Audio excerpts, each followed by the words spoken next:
Welcome to Rock That Relationship, a podcast about all things relationship with Corey and Tracy. Now let's get real and start creating relationships that rock.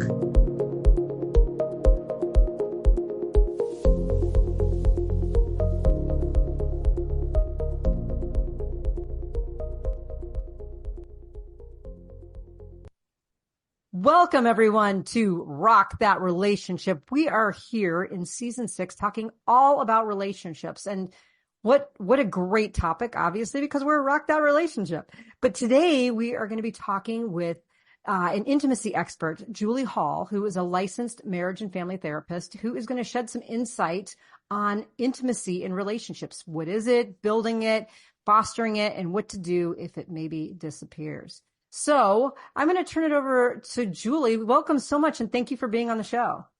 Thank you. Thank you. Well, Thank excellent. you. Well, Julie, maybe you could start by just sharing with us, like what actually is intimacy? Like, can you define it? And then how is it important in a long-term relationship, or why is it important in a long-term relationship? Yeah. Well, thanks both of you for having me, and I'm happy to be here. It's a great question. And there are, I think a lot of different definitions out there as far as intimacy. I think, if you take it down to sort of brass tacks, it's closeness, right? It's just the closeness between, a group, whether it's a dyad, 2 people, 3 people. It's just how connected you feel. One of the things that I often say in, my work with couples is that you can have, safety, right, without intimacy, but you can't really have intimacy without safety. Right? Meaning that you can feel safe with somebody, right? Like, be in space with someone and the alarm bells don't go off. You feel comfortable, right? But that doesn't mean that you feel intimacy with them. That doesn't mean you necessarily feel connection, doesn't mean you necessarily feel closeness. And at the same time, you cannot experience closeness, intimacy, connection without that safety, right? Without just that baseline of safety.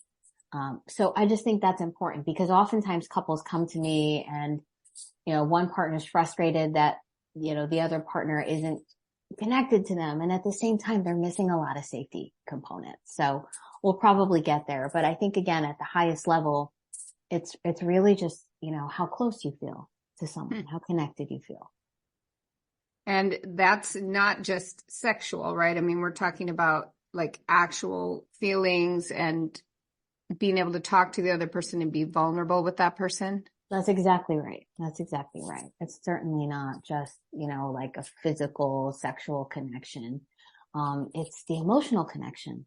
In so many ways, that is even more powerful. It's what lends itself into emotional, physical closeness.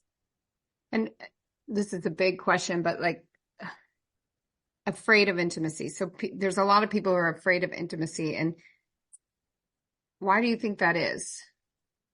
Is that past hurts from their parents, things like that? Or do we as people just not trust each other, or we just go out and hurt each other and then we become, guarded after each hurtful experience? I mean, I think it's all of the things that you're putting language to, right? It's so much of it, I think, comes from our history, right? What the world around us has communicated to us, whether it be intimate, past relationships, whether it be just what we've seen in the world. I always describe it as how we've been responded to or not responded to, right? Impacts how we then show up, right? It's like, we have our 5 senses, right? But then we have our 6th sense, and our 6th sense is often like our meaning making sense. How we actually make meaning, right, of the world around us, right? And so often the fear of intimacy can come from how we've been responded to or not responded to, right? If I, offer myself up at some point, right, share something, and the message I get is it's not important, right? Or defensiveness, right? Or, it's shifted to then that person, right? Then the story that I tell myself is it's not going to be effective for me to drop down into vulnerability, right, into more intimate places. It's not going to be effective. It's going to be to some extent dangerous. Mm-hmm. Mm-hmm. Well, it's interesting. Oh, sorry. I was just going to follow up on that real quick because, when we talk about people who say, well, I've got a lot of walls up, right? I mean, that's like the common cliche for that. I've got a lot of walls, and someone's like, well, we need you to break down those walls so we can get closer. And, we have semantics, we have words around it, but you got to do more than just saying, oh, I'm going to break down those walls. Like especially if that person maybe even subconsciously doesn't feel safe, but doesn't even realize that that's what's going on. So what do you do with someone who even recognizes that they need to break down their walls or they want to break down their walls? Where do they start? Well, and just so I'm tracking with you, do you mean like as a therapist, how do I engage that? Or like, what do I recommend for couples who are in that space? Yeah, mostly like what might a couple do, maybe even on their own, or a person do on their own, knowing that they're sort of navigating the world with these walls up, and they know that they tend to not get close to people, whether they either consciously or subconsciously have, recognized these unsafe or perceived unsafe conditions. Where does a person start? Because sometimes, like a lot of times we tell ourselves like, oh, I should do, but like, these walls have been built for reasons. And so, what might you say to, not even just as a therapist, but what might you just suggest for couples or an individual in looking at this kind of thing? Therapy. Focus therapy. Yes, Tracy's a therapy, I love therapy. Yes. Yes, and I think I would say you're spot on. And obviously, people have their own blocks for, or lack of access or whatever that looks like. And, I would say 1,000%. I think if you can, find a therapist where, it's a safe space, that's really, I think, critical, because the way maybe that I would love to answer this is through something that I call my 3 C's. And it's this sort of sequential thing. And the 3 C's are curiosity, then compassion, and then courage. So what I would say is that process really starts with curiosity, right? And I think to your point, Tracy, that's where the therapeutic component can be really, really helpful, because you have a professional there with you who is really probing you, asking pointed questions, maybe about your history, right? The stories that you have told yourself about yourself or about the world around you based on what you've been through, right? Or based on what's been modeled to you, right? Really engaging, your own story, right? And certain people can, do that themselves, right? Maybe through books or through their own, introspection. But the curiosity, I think, is really critical as far as just asking yourself questions about, what are my blocks, right? What are some of the things that what are some of the patterns that I've noticed in my own, family history, right? What are some of the narratives, right, from my history? What are some of the things that I've been through, right? Trauma, right? And then from that place, right, when you start asking those questions, what we want to then practice is compassion for the responses to those questions. I would say the practice of self-compassion is a table stakes in my work with clients. And self-compassion, often people think about it as like, well, I'm just giving myself a pass, or, I'm just, giving myself permission to sort of like dwell in something, and in fact, the practice of self-compassion, there's a lot of research out there, particularly coming from UC Berkeley, that tells us that the practice of self-compassion opens up the centers of our brain that tell us we are capable of growth and change, right? So in fact, the practice of self-compassion actually accelerates our growth if we're engaging it properly, right? And I would say self-compassion is looking at our story not from a place of what's wrong with me, but from a place of what happened to me. Mm-hmm. What happened to me, right? That has maybe caused me to move in this way, caused me to have these blocks. And maybe these blocks to some extent are adaptive, right? They've been protective for me for my good reasons, right? And then once I can engage my story with self-compassion, with some more understanding, then I have opportunity to make some change. That's the courage component, like to step into some new moves, mindfully, thoughtfully, with, awareness of risk. So that's, I think, where I would start. It's from that place of curiosity and then the practice of compassion to then shifting. But we shift gently, right? I would never tell someone to go from 0 to 100, right? We shift with a gentleness. Yeah. Well, okay. So I have 3 questions, but I'll go with the first one. Okay. You said gently, you wouldn't ask someone to go from 0 to 100, right? So I'm more of 0 to 100. And I think a lot of people are. So they start therapy and they're like, I'm not moving fast enough, or I'm not changing fast enough, or this therapist just wants to make money, when there's really a therapeutic, right? They feel that the process is drawn out for some other purpose. And I think, I've talked to several people who have started therapy and they're mistrustful from the beginning about the therapeutic process. And it's like you just said, why can't you take those people from 0 to 100 right away? What would happen? Especially if we're talking some serious trauma background. Totally. I think there's danger in going from 0 to 100 in that what happens is maybe there's short-term change, but it's not sustainable. Right. And it's not sustainable because we're not engaging it with a mindfulness of risk. Right. So if I go from 0 to 100, right, and, I'm not met, right, with, what I'm hoping for, right, with regard to that change, what could happen is that then I double down on my walls again. Right? Like I go back to my old moves and I double down on those old moves. Right. So I would say, and you navigate this, individually with each client, right? But I would say the healthiest way to approach shift is through a mindfulness of risk, right? That doesn't necessarily mean 0 to 5. It could mean 0 to 30, right? But we have to look at what are those guardrails for you, right? What are those guardrails when you're engaging a new practice that reminds you can move through it with some, understanding of sustainability. That's great. And I'll come back to that, but I have this other question is, there are these people who have walls up. There are people who, they're like, I know I have walls or I have blocks, and yet they still seek out relationships, right? So they have this fear of intimacy and yet they want to be in a relationship. I was one of those people. It took me a long, long time to work through that, but I also, have dated those kind of people. And I try to go 0 to 100, like, let's get this solved so that we can move on.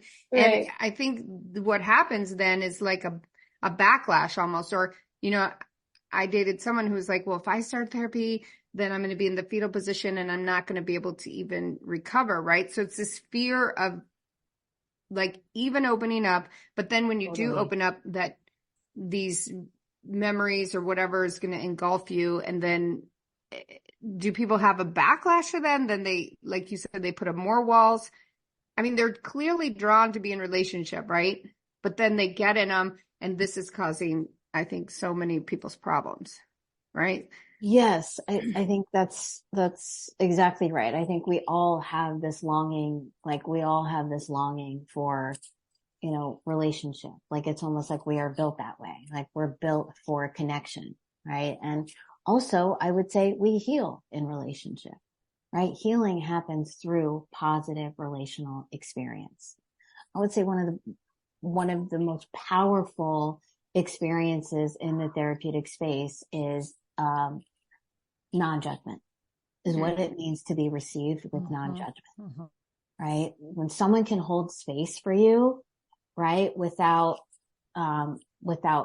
criticism, right, without trying to fix it right away, but just holding that space for you, it's really powerful. It's a healing experience, right? So, I think it's tough. Like, and I would never find fault in someone who tries to engage relationship, right? Even though they're not necessarily in that place of like full healing.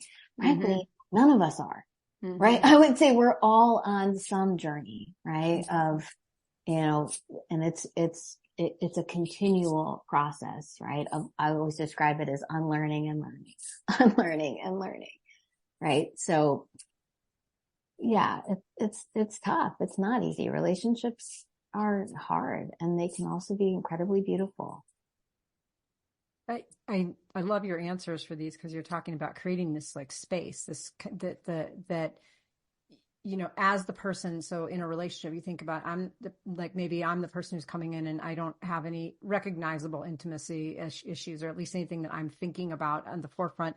And maybe I'm partnered with someone who is, and thinking about that responsibility that I have to be sort of extra aware of the space that I'm creating. Because while we should be obviously non-judgmental for everyone, but the stakes are a little higher when you know that this person might be trusting you and you're the first person they've trusted their whole lives, and you kind of want to make sure you don't mess that up for them. Do you ever have those situations where that equilibrium is off in like a couple dynamic, and you're like the responsibility of that person who's sort of trying to create and foster that space 24/7, like what that might do to that relationship?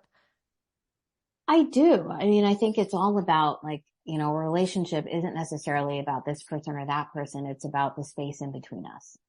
Like what's happening in the space in between us, right? And I'm trained, my modality is emotion focused therapy. You heard of it?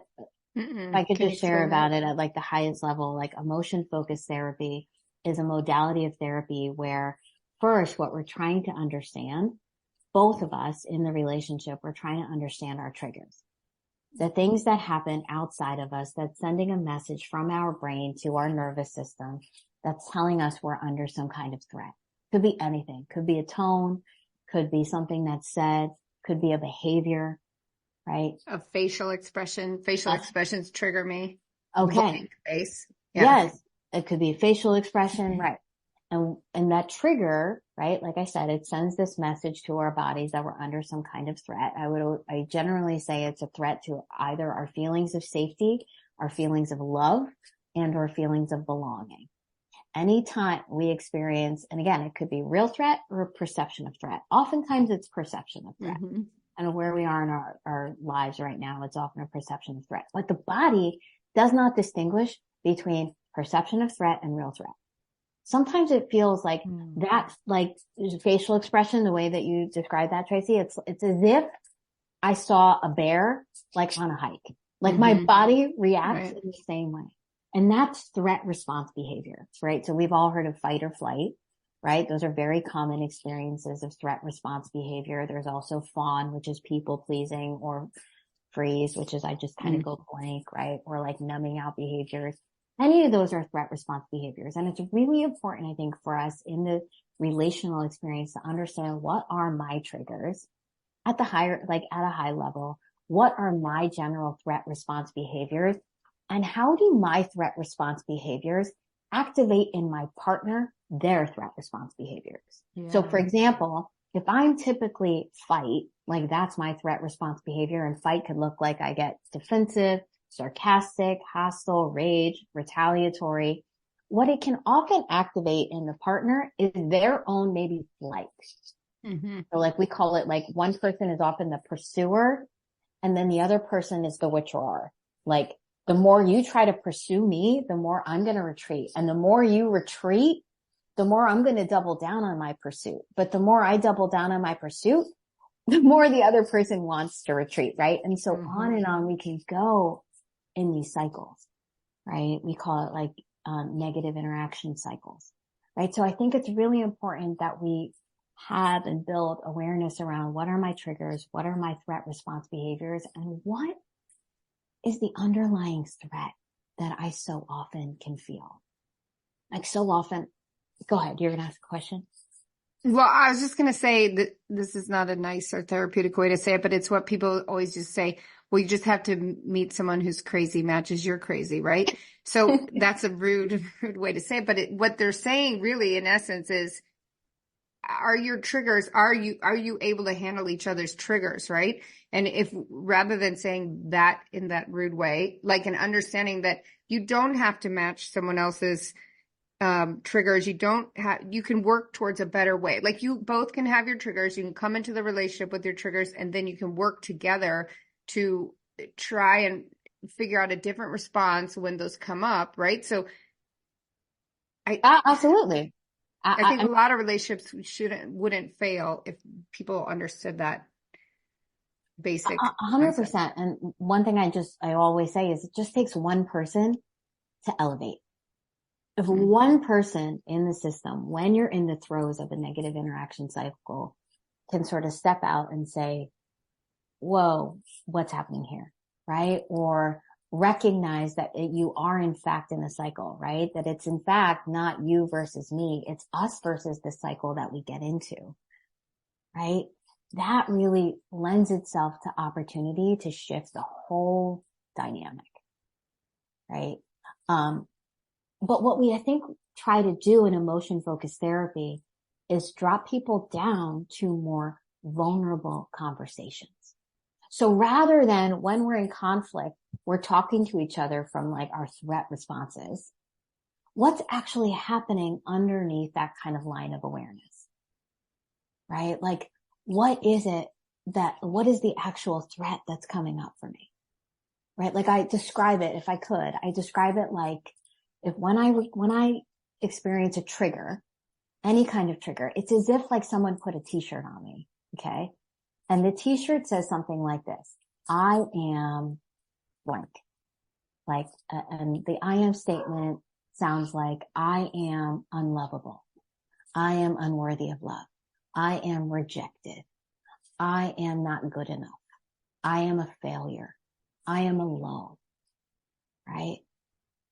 These are not pretty stories. And they're often not stories that were birthed out of that relationship. They're stories that have been with us, that get activated when we experience a trigger.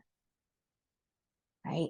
And so what we want to try to practice is looking at what is in fact that more vulnerable story that's happening in that experience. Right? When we're doing that, what often happens is it shifts the conversation into actual connection, right? It shifts the conversation into a kind of new experience. There's nothing more powerful than knowing that someone can hold a vulnerable story that I have, right? A vulnerable experience that I have. Mm-hmm. I like that so much, because I think about the difference between maybe you have this partner who you trust and you tell them something, that there's a trigger, and you're at least aware that it's a trigger, and you come to them and you say, this is a trigger, and they dismiss it with that shouldn't be a trigger. I'm not that person that did that to you. And then all of a sudden, what could have been a really amazing opportunity for a safe space to be created, just all of a sudden closed in. And now It's like that, remove that vulnerability, instead of having that partner say, I don't understand what it means to be triggered by this, because this isn't my trigger, but I'm here for you. And and I want to listen, or just what is it you need from me in this time? And I think about all the missed opportunities that couples have when they could go to that vulnerable space of support, and they instead kind of should them out of the trigger. It's, Well, they attack each other. They're triggered by each other's triggers, right? Like, again, we've talked about this before. I think this stuff should be taught starting in middle school or grade school. Like, people aren't getting this at home. A lot of people. I was married for 8 years to a psychotherapist and yet still could not understand any of this. And I was triggered by everything. And what you just said about like the t-shirt saying, I am this, like everything that came at me in the form of, hey, I want to make this relationship better, or I want to talk about this, turned into me feeling like I was being attacked. And then I had to go on the attack, and we just cycled. And I don't do that at all anymore. And I'm so different only because of the therapist that I had, and the years of therapy. But like you say that, and I feel it, like my whole body right now, it's like my eyes are going to pop out. Like I'm very tense. My chest is like, because I lived that way for decades, right? And did not understand it. Yes. And you're right. It's not the two people. It's the dynamic you're fighting. It's the dynamic, right? And this is where I think, we have, like, in relationship, where there is opportunity is that practice of co-regulation, right? So if like one of my stories, one of the things that gets activated for me, right, is that I am not good enough. Right? Or let's say, my partner saying something to me, and it activates in me this place that says I fail. right? And so what happens then for me is I start to kind of like withdraw. Like that's my threat response behavior. I withdraw. But the more that I withdraw, the more my partner wants to like go at me. But then I feel more and more criticized, right? Like that's the way that I interpret it. Like I'm being criticized. So I pull away even further, right? And then the more I pull away, the more maybe it activates in my partner's story that they're alone. Mm-hmm. So now there are these two really vulnerable stories that are happening in this cycle. One person feels really criticized and they're not good enough, and the other person's feeling alone. But we're not talking about any of those things. Right. Instead, we're just coming at each other, right? So that's where there's opportunity if we can really tap into our own, our own sort of cycles, whether it be our own pain cycles, right? Or, their pain cycles. Then we have opportunity to say, you know what? When this happens, I feel really alone. And the opportunity then that my partner has in that place is to be an agent of co-regulation, right? To say, well, how can I support you there? What does that look like? Right? Like, what does it look like to feel supported in that place? So do you find that couples come to you after they've already had a ton of these cycles and they're just almost at a breaking point, or they are literally coming to you because they're done? It's like therapy, or we're done. Or do they come sooner? It's a great question. I would say a lot of couples come like when they are like in pretty dire straits, like they are in a really like a real place of crisis. Mm-hmm. Some don't, some couples, they just want to like improve their communication. They're noticing they're in some kind of transitional time and they're wanting to strengthen their relationship. But most, in my experience, have come when like it's at a really, really severe place. Mm-hmm. And that's tough, right? But it's, I'll give you an example in my own relationship. I've been married for 17 years and my partner and I have done this work.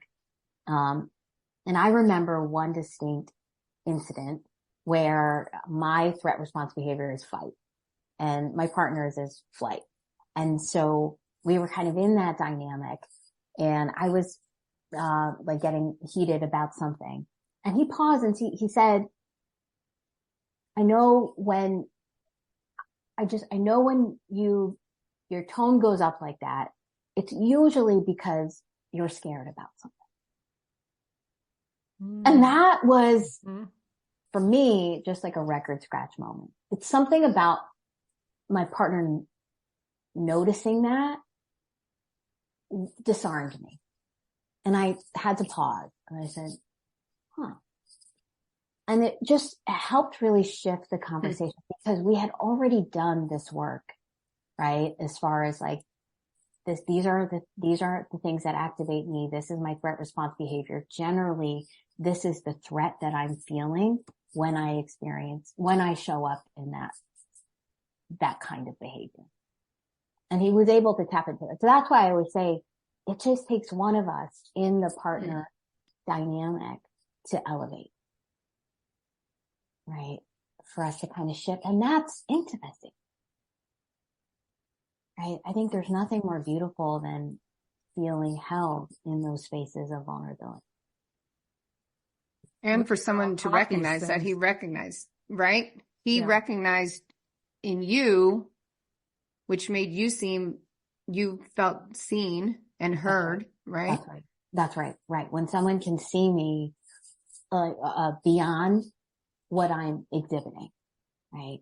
What the behavior that I'm exhibiting exactly. Someone can see underneath that, or just even conjectures underneath that, right? Even if they didn't necessarily get it right, which I think he in fact did, but they're trying to see if there's something underneath that, getting curious. Mm-hmm. Yeah, I was going to say this. I mean, I wish that we all went through like relationship 101 before we got into relationships, because I think about unfortunately, a lot of this is we kind of learn on the job. I mean, like, as doing this podcast, it's like, wow, look at all these tools that I could have had at my disposal before I wrecked a whole bunch of relationships, right? You think about all of these amazing things that you can do, and then it kind of shifting a little bit from this is, you know, couples that might have really good, strong, solid, healthy intimacy on whatever levels that they're seeking, who then over time lose that. So there might not be a conflict around the safety part of intimacy, but it just sort of becomes a form of disconnection, you know, where they say passing ships in the night kind of thing. Do you ever work with couples who are in those situations and helping them kind of revive the intimacy? Absolutely. That's such a great, I think, point, right? Around like safety might be there, but they're missing connection, right? Yeah. They're missing that closeness, right? Because of, you know, all kinds of things. Yes, I do. And, you know, I think that's, it's difficult, right? It's often harder to see, because it's not so like glaring and jarringly problematic, right? And we just, you know, sometimes it's just, we get busy and so I think there's often even just a vulnerability in, recognizing it, right? And recognizing, oh, something's off, right? Something's off between us, right? The connection is missing. Closeness isn't there, right? We haven't had sex, right? We haven't been, and that to even, you know, share that can be vulnerable, can be tough. But I think really important, I would say one of the keys in that place is communication. And I know that sounds kind of basic, but I think often how intimacy gets chipped away at is we are, not having conversations that are important to have. It's almost like the death by 1,000 cuts, right? It's just kind of like over time, things just sort of build up, resentments build up, you know, yeah, I could say that, but you know, why bother, right? And then it's just, you know, it just is a build up over time. And so I think, you know, what we want to, how do we tend to that is each partner acknowledging it, each partner acknowledging their side of the street, right? As far as their own kind of contributions to the lack of connection. Like I would say the most important, for me, the most important characteristic as far as like healthy relationship, it's not love, respect, communication. For me as a therapist, and other therapists might say something different, it's humility, right? It's my own humility as far as recognizing that I have some contribution to this, right? Like I've missed, you know, moments with you. Right? Like I've missed opportunities to, you know, care for our relationship. Right? And the more that I can offer that, the more then my partner wants to lean into, yeah, and I also have too. Right?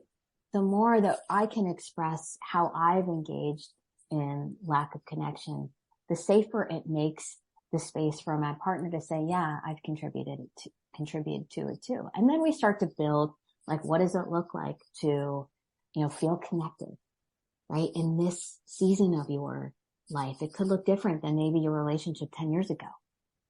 Like, what does connection look like now, right? And again, just opening that up to curiosity. Let's talk about like where you can, you know, create space for that, right? Connection for every person can feel different, right? Can look different.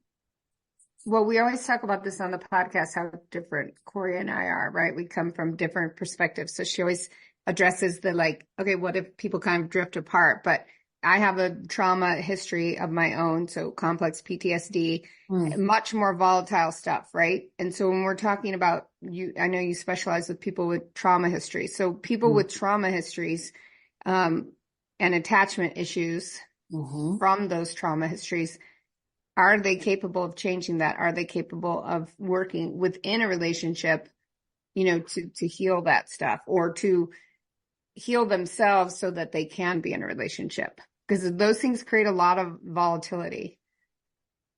I would say yes, absolutely. Do you need to heal yourself first? Like, you know, I would say it can happen in relationship also. You know, I'd say absolutely. You know, it doesn't necessarily have to be sequential, right? It could be, I would say absolutely like do your own work, right? All of us do our own work. And trauma, like, you know, complex trauma, like that's that's in and of itself, I think that's important to look at as far as how to treat complex trauma, complex PTSD, all of that. That's very unique. And I think, important to work with a professional around. Absolutely.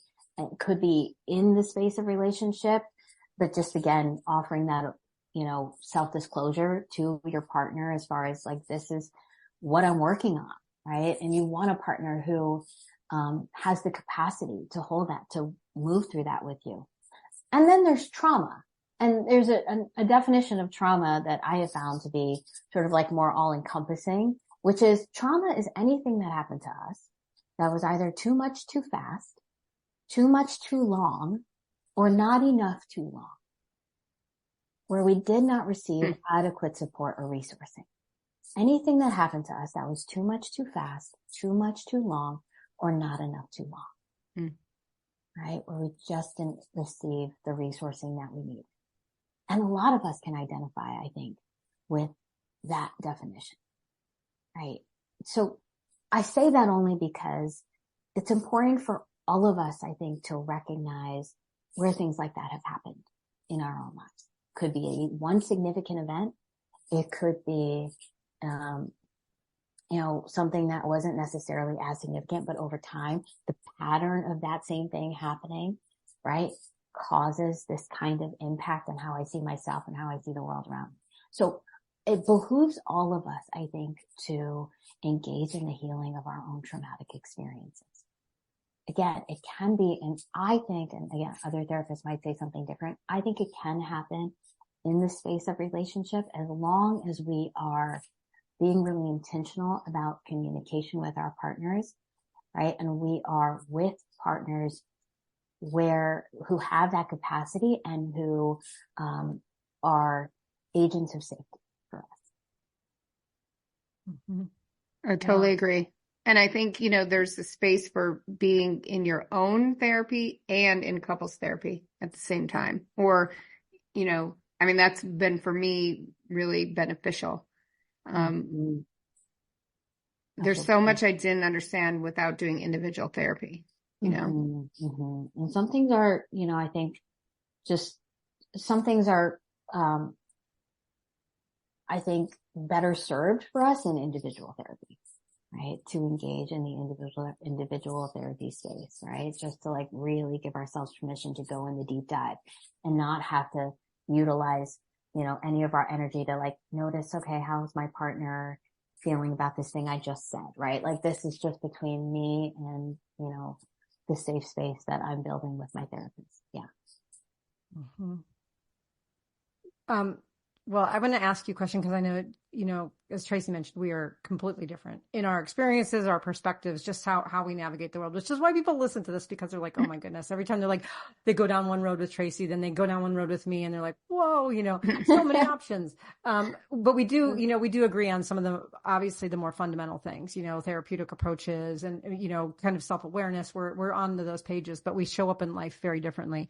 But I wanted to ask a question, really kind of thinking about, as we look at intimacy in general and kind of going back to this idea of intimacy potentially fading out or being distracted or being redirected, we hear a lot of people say like, I've lost that intimacy with my partner. And instead of saying something or doing something about it, I let it like die a slow death, which I did in one of my relationships. I called it watering the garden, and then I didn't water the garden enough. And by the time I showed up and all the plants were dead, I was like, oh, wait a minute. And I just poured water all over them and it was too late. So I think about the things that can happen during the time in which you're not tending to your garden. And, some people will shift intimacy and, it may be shifting it around being in, having infidelity and that kind of thing, but it could also just be simply shifting intimacy in general.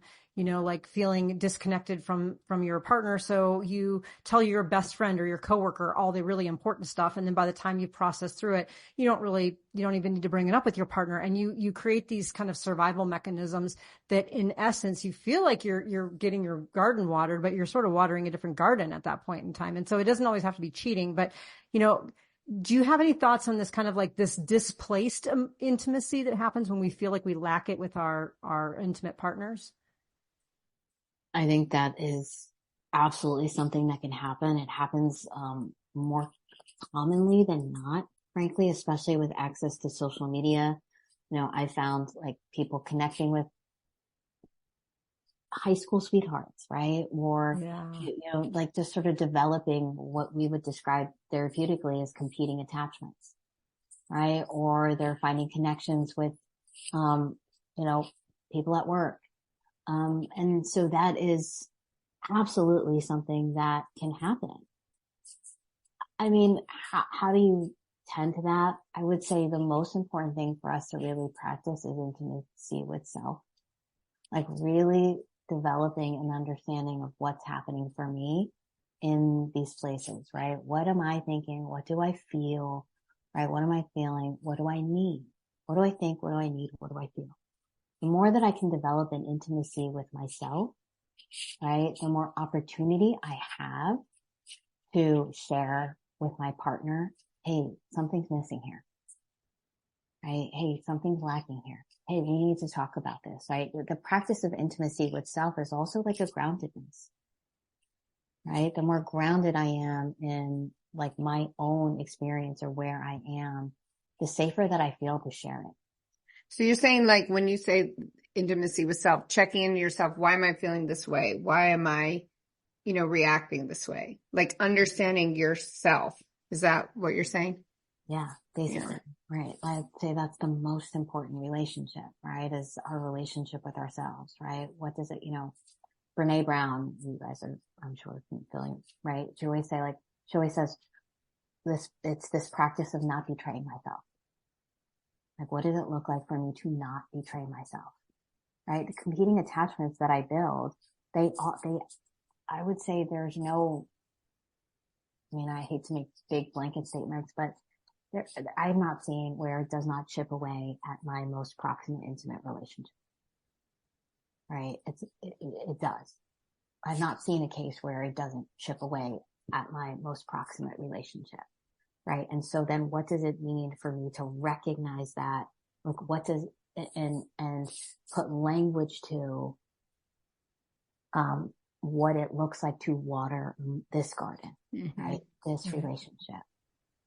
But so often we move in the subconscious state. You get tracking. It's like, just kind of like going through the motions, and then I kind of like fall into these competing attachments. So that practice of intimacy and understanding self helps mitigate moving into competing attachments.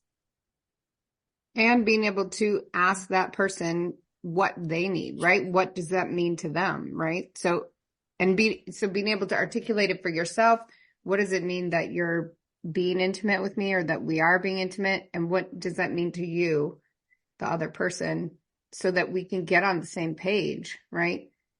Exactly. And even being vulnerable too, to say if you develop a competing attachment and you realize that it's happened, you can say to your partner in a safe space, I've developed some kind of an attachment. I'm displacing myself. I say that's moving your person to someone else. It could even be to your mom, or it doesn't matter. But the idea is you're moving your or to your podcast co-host. Right. And that person becomes your person, but then we become, I don't know, I feel like people might become too ashamed or guilty to say it. And then that puts even a further division, instead of just saying, I have developed some kind of competing attachment. I don't want to keep going down this road, and I want to talk with you, and I don't even know how to deal with it, but I want to be transparent. 1,000%. And, and it's hard. It's hard, I think, if you've gotten to that place to give yourself permission to get honest with self and then to share it with, our partner. It's hard. Again, like shame can be a real blocker, right? But, I would say our shame, it grows in secrecy, right? The more that I keep it to myself, right? The more that the shame grows, right? And so it has to just be, and it requires courage, right? But the way the body is interpreting it as danger, I always try to just encourage people to recognize that perhaps it's not danger as much as it feels like danger in like the input, that it's not danger, it's discomfort. It's discomfort. And we can tolerate that discomfort. We run from danger or we fight danger, but it is a healthy practice for us to tolerate discomfort. So like building that distinction between danger and discomfort. Yeah. I'm having that discussion now with somebody, that it's like just to have these, like, you don't have to, having conversation or having conflict is not a bad thing, right? That you don't have to be quiet or not say the things that I'm doing that are annoying or upsetting because you don't want to create conflict. Because if you don't talk about it, it's going to be much worse down the road. And I can handle it, right? Years ago, I would have been more reactionary, but now I'm not. And I really feel like the talking is necessary and to get all of that stuff out. That's right. It's critical, you know, when I was sharing about the pursuer and the withdrawer, it's often the pursuer that's like, we got to talk about this right now. We got to talk about all the things. And you know, it's the fight for the relationship. The withdrawer is like, I got to get out of here to fight for the relationship. Right. So they're both like, the intention is the same to preserve the connection, but they're engaging it in almost like opposite ways. Right. And so it's like, how do you engage this, this kind of dialogue, right? Or conflict even in a way that can still be regulated, in a way that communicates to you the relationship can still be preserved. Right. Wow. This is an amazing conversation. I mean, we could talk to you all day. And our listeners could probably listen to you all day. I mean, yes, this has been absolutely fascinating. Just to kind of, you know, as we're wrapping up, wanted to kind of put it out there to you. First of all, a huge thank you for your insight, your time, your experience and sharing that with us and our listeners. And, you know, if our listeners wanted to learn more about you, they maybe wanted to get some resources, you know, where can they find you? What's on the horizon for you? What do you know, kind of what's in your wheelhouse these days? Sure. Well, I continue to be in private practice. And you can just learn about, you know, my work with clients through my website. It's the best place, and that's juliehalltherapy.com. So, I would say, and it has some great resources for people as far as books. I'm not an author myself, but I love authors and I love reading, when I can, or podcasts. And so, that would be the best place to learn more about my work. And you said you're in Connecticut and you're licensed in Connecticut and was it? New York. New York. Yeah. Okay, great. Yeah. So. And you do Zoom stuff as well? Yeah. Great. Yeah. I'm in person and I'm in Zoom, and I found both of them to be great, effective mediums. So, yeah. Excellent. Well, Julie, thank you so much for being on again. We really, really appreciate it. And what a really great contribution to this season. So for all of our listeners out there, until our next episode, go out there and rock those relationships. If you liked what you heard, check out our show notes for resources from today's episode. Make sure to follow us on Facebook and Instagram under Rock That Relationship, and go to our website at rockthatrelationship.com for updated episodes and more great information. Thanks for listening. Now go rock those relationships.